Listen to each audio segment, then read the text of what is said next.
At 2:17 a.m., my phone buzzed with a voice note from me that I hadn't recorded yet. The timestamp said 2:18, 1 minute in the future. I pressed play anyway. "Don't open the door," my voice said, flat, breathless. "It's going to knock twice, then wait for your breath to catch. If you open it, it will look like you. It won't be you." I laughed, the stupid, nervous laugh people make when the universe blinks. Then the hallway did knock, twice, exactly as the message promised. I froze. Air snagged in my throat. In that caught second, the world felt hinged on the thinnest pin, like if I inhaled, the building would exhale. I didn't open the door. The peephole showed nothing but the tired, yellowed corridor. The motion light didn't flicker. No neighbor shadows. No whispering under the door sweep. I told myself the message was a glitch. Some draft, some accidental send, my voice, from a rehearsal I didn't remember. At 2:22, I started a real recording.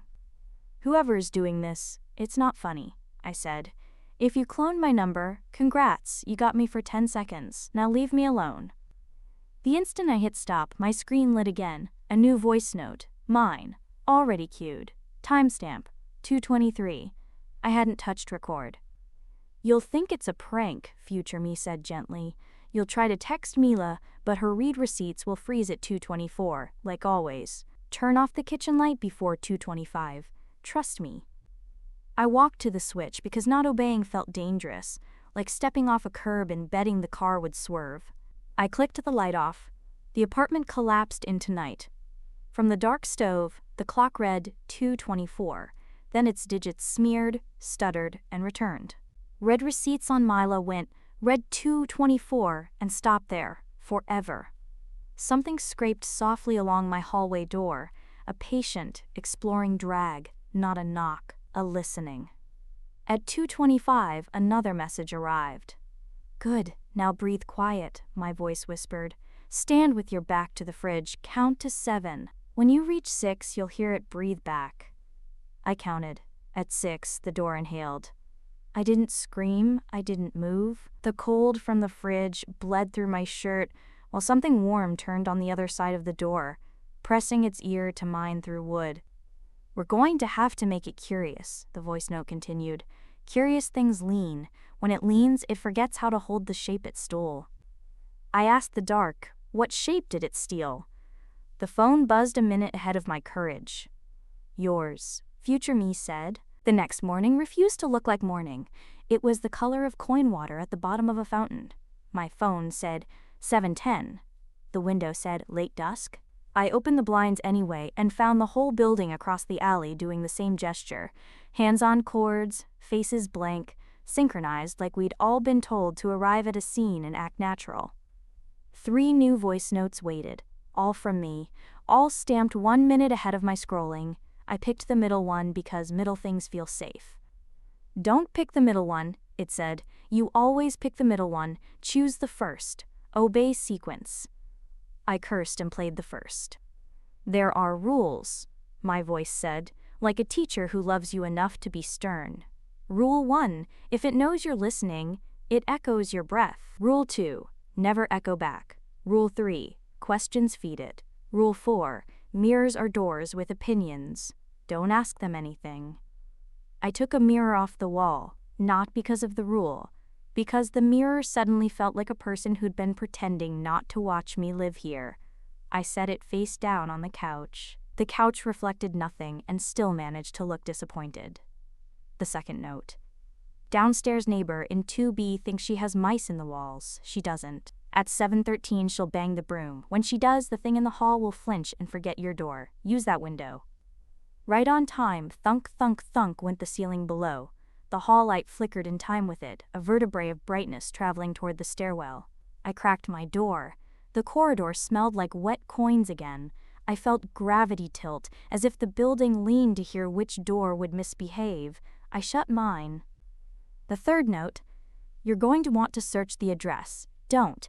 Its history is bait. The story it wants is the story you'll feed it." So of course I searched. Articles. A maintenance worker who vanished in 1999. A woman who wrote 13 letters to herself and taped them behind 13 outlets. A set of twins who, according to the landlord's lawyer, exhibited symmetrical behaviors incompatible with tenancy. Reddit threads that died mid-sentence. A YouTube urbex at 3 a.m. Uploaded, then deleted.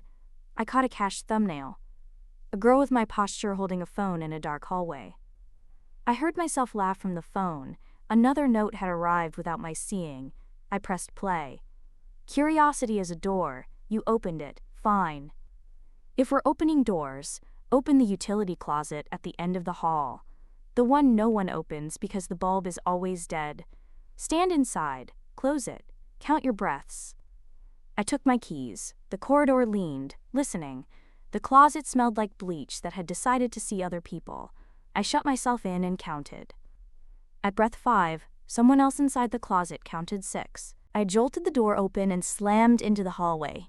Too bright, too empty. My phone, face down in my palm, vibrated once in a long, possessive way. New note. Timestamp, 1 minute from now. I wanted to throw the phone. I didn't. Every time I disobeyed, the building seemed to lean harder. Don't run, future me said. Running says pray. Walk like you live here. We have to teach it manners. I walked. Doors along the corridor watched me like picture frames with eyelids. Apartment 4B had a bruise where someone's knuckles always landed.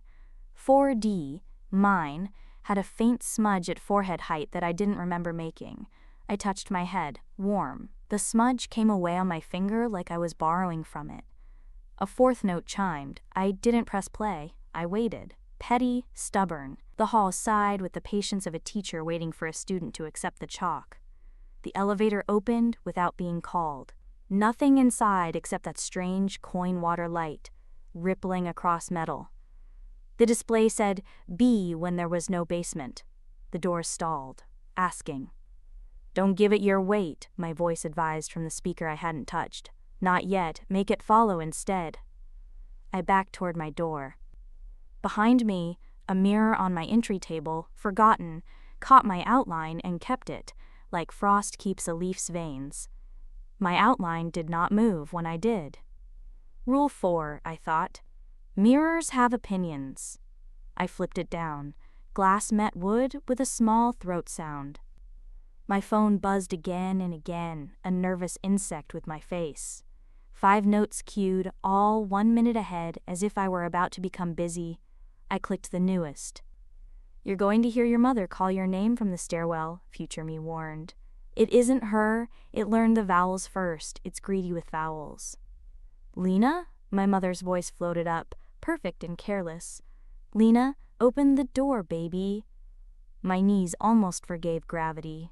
I kept my hand on the deadbolt and said nothing. Silence felt like a blade balanced on a fingertip. Lena, the voice tried again, failing my mother's tiny impatience on the second syllable. It smoothed it wrong. It always smooths things wrong, I thought, like a child erasing only the mistake and not the neighborhood around it. The elevator chimed. The doors closed. B became 4. The building was giving up the obvious tricks. I finally opened a note I'd been avoiding. It had no waveform, just silence. I hit play. No sound for 12 seconds. On second 9, the peephole darkened. On 10, something put its eye there and forgot to blink because I counted, and it never did. On 12, the whisper came through the wood, perfectly timed. There you are, my voice said. I've been practicing you. I didn't sleep. I staged a small war instead. I unplugged the hallway mirror from my home. The one on the entry table, the one that kept the frost of my outline. I dragged it into the kitchen and leaned it against the fridge, which hummed like a reliable animal. I turned on the stove light, the only light that didn't feel like it belonged to the building. It was an act of pettiness, choosing a light that warmed only my hands. The phone lay face down. I let it buzz itself sore. On the counter, I scribbled the rules. Don't echo back. Starve questions. Make it curious so it forgets the shape. Mirrors are doors with opinions. A fresh note rolled in and stopped at the edge of the screen, like a wave deciding whether to slap the shore. Door opinions can be changed. I told myself, out loud, not a question. Fine, then we change them. I stood the mirror up and faced the room. My reflection looked like a girl who'd learned how to keep her shoulders from telling secrets. Behind me, down the hall, the apartment door softened, as if the wood were remembering the tree. I took a dry erase marker and wrote, backward on the mirror's face, I am not your breath. The room hiccuped, the fridge hum rose a quarter note higher, the phone buzzed, insistent. I didn't touch it. From the hall, 2 slow knocks, a pause. Then, as promised by that first impossible note, a waiting, listening for the catch of air. I held my breath until the animal inside my ribs pawed the door. 3 more knocks, perfectly human, bored. I wrote again on the mirror, you are not my door. The peephole blackened. The doorknob turned a degree and stopped like a polite throat clearing. Then, softly, a laugh in my voice. It was a good laugh. I wanted to use it someday when I was someone who had reasons to laugh. The mirror fogged, a bloom of breath from nowhere. Another note arrived. Without opening it, I felt the message, memory of a voice, muscle memory. I knew what I was going to say in the future. Take the mirror to the hall. Make the hall look at itself. Predators hesitate in their own teeth. I lifted the mirror. As soon as I crossed the threshold, the corridor's air changed density. The carpet muffled like a mouth with a hand over it. I angled the glass so the long spine of doors reflected to infinity. For a moment, the building watched its own throat. The lights flickered, not the random anxious blink, but a recoil. Far down by the elevator, the panels stuttered between floors. The bee I'd seen earlier bubbled up and popped. In the deep of the reflection, something leaned from a door I couldn't place. Too many duplicates. It had my height, my slump, my tell. It raised a hand to the mirror, and the mirror refused the hand like oil refuses water. Careful, I told it softly, not echoing. You're losing me. It tested a smile it thought I wore when I wasn't being watched.